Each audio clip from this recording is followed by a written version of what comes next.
It started with a selfie. On November 15th, 2017, 24-year-old Sydney Loofe stood in her bedroom, took a mirror photo, and posted it to Snapchat with the caption, "Ready for my date." It was a Wednesday night in Lincoln, Nebraska, unremarkable in every way. The kind of night that slipped past most people without meaning anything. But for Sydney, it was her second date with a woman she'd met on Tinder, someone who called herself Audrey. Sydney was excited. She told her coworkers about the first date earlier in the week, said Audrey was chill, easy to talk to, maybe a little eccentric, but Sydney liked her. When she finished her shift at the Menards hardware store, she went home, got dressed, posted the selfie, and left. She never came back. By Thursday morning, her phone had gone dark. Her location wasn't updating. She missed her shift. She didn't answer her parents' texts. At first, it seemed like she might have just stayed out, but her car was still in her driveway. Her pets hadn't been fed. Her room looked untouched. Something was wrong. By that evening, Sydney was officially reported missing, and the last digital breadcrumbs she left behind pointed directly to the Tinder date, Audrey. But Audrey wasn't who she claimed to be. The Lincoln Police Department quickly pulled phone records and social media logs. Sydney's last known contact was with a Tinder user named Audrey. Profile photo, female, brunette, early 20s. But the phone number tied to the account led police to a woman named Bailey Boswell, a 23-year-old from Wilbur, Nebraska, living about an hour from Lincoln. They checked Boswell's name in public records. Then another name surfaced, Aubrey Trail, a 51-year-old man who lived with her. He had a lengthy criminal record: fraud, forgery, identity theft. Nothing violent, but plenty manipulative. Investigators drove to Wilbur to find Bailey and Trail. They were gone. A trace on Bailey Boswell's phone showed that she had traveled east, then south. She was moving fast. Meanwhile, Sydney's phone had gone offline just after 7 p.m. the night of the date, never to turn back on. That final ping placed her in Wilbur. When investigators entered the apartment Trail and Boswell had rented, they immediately knew something had happened. There was a strong chemical odor, cleaners, bleach. Patches of carpet had been removed. And behind one wall-mounted light switch, they found a faint smear of blood. The forensics team came in. Luminol testing lit up the apartment. Blood spatter, stains on the floorboards, biological traces under the carpet. Someone had been killed there. And, based on mitochondrial DNA recovered from the bathroom, it was Sydney. As crime scene techs peeled back the layers inside apartment 4 at 230 North 7th Street in Wilbur, Nebraska, they found a chilling story told in fragments, the kind of story killers think they've erased, but never quite do. There were chemical burns in the carpet, bleach splatters on the walls, a faint metallic smell that lingered despite the desperate attempt to clean it. On the bedroom floor, investigators noticed a square of new carpet, cut clean, clearly different from the rest. Underneath it, padding had been ripped out and replaced. It was the kind of patch job that screams panic. They pulled it up and swabbed the subflooring. Blood. Not visible to the eye anymore, but there. Sydney's DNA confirmed it. In the bathroom, under UV light, they found thin lines of high-velocity spatter running along the baseboard behind the toilet, lines that didn't match with any known trauma or accident. Those patterns were consistent with a struggle and post-mortem activity, namely dismemberment. At trial, prosecutors would later piece together what they believed happened that night, November 15th, 2017, using data from phones, receipts, witness statements, and digital trails. When Sydney arrived at the apartment around 7 p.m., she likely believed she was just hanging out with Bailey. The two had texted frequently. Sydney had told friends Bailey was sweet and a little weird but harmless. But Bailey wasn't alone. Inside the apartment was 51-year-old Aubrey Trail, Bailey's partner in life and, as it turned out, in something far more sinister.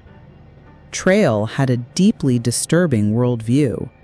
He believed in what he called witches, women he claimed had wronged him in past lives or spiritual realms. In rambling jailhouse interviews later, he would describe a system of rewards and punishments, a kind of fantasy delusion where death was a justified sentence for betrayal. Authorities believe that Sydney was selected not at random, but deliberately. She was lured, targeted, and brought into the apartment with one outcome already planned. She never had a chance. According to Trail's later confession, he strangled her with an extension cord while Bailey stood by. There was no screaming, no signs of a long struggle. That detail haunted Sydney's family, suggesting she may have been blindsided, drugged, or restrained. The extension cord was never recovered. Trail later claimed that Sydney's death was accidental, that things got out of hand. But the next 36 hours tell a different story. They tell the story of a cleanup. On the morning of November 16th, the day after the murder, Trail and Boswell drove to Home Depot in Lincoln. Surveillance footage caught them moving through the aisles, filling a cart with saws, trash bags, cleaning supplies, drain cleaner, and bleach. Their faces were calm, blank, unhurried. Receipts showed they paid in cash. Back at the apartment, the dismemberment began. Using a handsaw and utility knives, Trail separated Sydney's body into several parts. It wasn't done quickly. Multiple cuts showed hesitation marks. According to forensics, the post-mortem mutilation appeared to be deliberate, but not professional, likely driven by fear, not ritual. Sydney's remains were then wrapped in heavy-duty black trash bags, double-lined and sealed with duct tape. The bags were stored in coolers for several hours before Trail and Boswell left town. That same night, their phones traveled into rural Clay County, about an hour away from Wilbur. They stopped at multiple points along country roads, each one later identified as a disposal site. They dumped Sydney's body piece by piece. By November 17th, just 2 days after Sydney Loofe was last seen, Bailey Boswell and Aubrey Trail were officially persons of interest. But when police tried to track them down, the couple had already disappeared. Their phones had gone dark. Their apartment in Wilbur was abandoned. They left behind very little, just the faint remains of a crime scene and the scent of bleach in the carpet. Investigators traced ATM withdrawals and gas station purchases across Nebraska, then into Iowa, then Missouri. Trail and Boswell were on the move. They were using fake names, burning through cash, staying in cheap motels, and keeping off the grid as much as possible. But then, they did something that stunned investigators. Instead of hiding quietly, Bailey Boswell and Aubrey Trail began posting videos on Facebook. It started with a strange, rambling clip. Bailey Boswell sitting beside Trail in what looked like a motel room, talking directly to the camera. Her voice was steady, but her eyes flickered, avoiding the lens. "We've been following what's going on. We've been reading the articles and watching the news, and we just want everyone to know we didn't do anything to Sydney." Aubrey Trail chimed in next, sitting beside her. Everybody wants to point fingers, that's fine. But the truth is, we dropped Sydney off, that was it. We didn't kill anyone. She was fine when she left us. They claimed they were being framed, that they were cooperating, that they'd talk to the police soon. But nothing in the videos seemed genuine. The tone was off, cold, strangely theatrical. Viewers commented in real time, some begging them to come in, others accusing them directly. And behind them in the video, law enforcement analysts spotted something interesting. A hotel logo partially visible on the phone's reflection in a mirror. Another frame showed part of a takeout menu with a Missouri phone number. Agents worked fast. The videos were posted from a town called Branson, Missouri, about 450 miles from where Sydney was last seen alive. Within 24 hours, federal agents moved in. On November 30, 2017, just over 2 weeks after Sydney vanished, U.S. Marshals and FBI agents located Boswell and Trail staying at the Roadway Inn in Branson. The arrest was swift. Trail was armed with a knife when they entered. He didn't resist, but he didn't surrender peacefully either. He gave no real answers. Boswell said nothing at all. Inside the room, police found prepaid phones, cash, new clothes, and maps with certain routes marked. They also discovered burner phones. Several had been used to communicate in the days after Sydney went missing. One registered under a fake name that matched the male alias Boswell had used before. Trail and Boswell were returned to Nebraska in separate transports. By then, detectives were confident. This wasn't a date gone wrong. This was planned murder. And they now had enough to move forward. By early December 2017, Boswell and Trail were both in custody, but Sydney was still missing. Despite the bleach-stained apartment and the couple's suspicious online behavior, investigators still had no proof of death. That changed on December 4th, when law enforcement acting on cell tower pings and surveillance data began searching rural areas in Clay County, Nebraska, nearly an hour southwest of Wilbur. They traced multiple trips Boswell and Trail had taken into the countryside on November 16th and 17th after Sydney went missing. GPS logs from both their phones showed them lingering for long periods in desolate areas, gravel roads, abandoned farm paths, roadside ditches, and then they found something. A black plastic bag, torn, partially buried under roadside brush. Inside were human remains, badly decomposed, separated, and wrapped in more layers of garbage bags. Search teams swept the area for hours. Within a day, they recovered multiple trash bags scattered across 3 different locations, all within miles of each other. The body had been dismembered and dumped piece by piece in the cold, open flatlands of rural Nebraska. The remains were confirmed by dental records to be Sydney Loofe. The forensics. The autopsy determined that Sydney had died of homicidal violence, most likely ligature strangulation, consistent with Aubrey Trail's later statements and supported by bruising on the neck and internal hemorrhaging. Her arms, legs, and torso had been cut apart post-mortem, using a serrated blade. Even after weeks in the elements, investigators were able to pull fibers from the interior of the trash bags. Some matched a roll of plastic still in Boswell and Trail's apartment.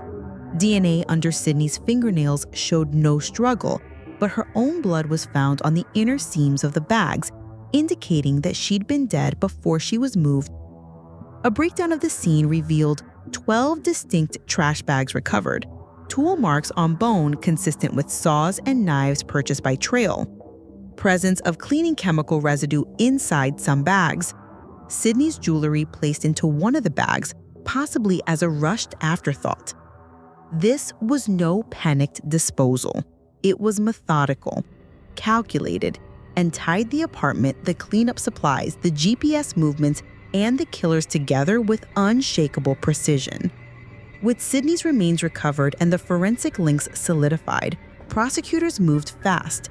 On December 11, 2017, first-degree murder charges were filed against Aubrey Trail. Boswell, initially charged with helping conceal a body, was upgraded to murder soon after. Prosecutors argued the crime was premeditated. The Aubrey and Trail had targeted Sydney, lured her through Tinder, and killed her, not in the heat of passion, but according to a plan. A dark, twisted plan they had rehearsed. After their arrests, Bailey Boswell and Aubrey Trail were separated into different jails. From the beginning, their behavior was wildly different. Aubrey wouldn't stop talking. Boswell wouldn't say a word. In the months following Sydney Loofe's death, Trail began reaching out to the media and investigators. His statements were contradictory, erratic, and disturbing. In some versions, he took full responsibility for the murder, claiming Boswell had nothing to do with it. In others, he suggested Sydney had freaked out during some undefined game and things got out of hand.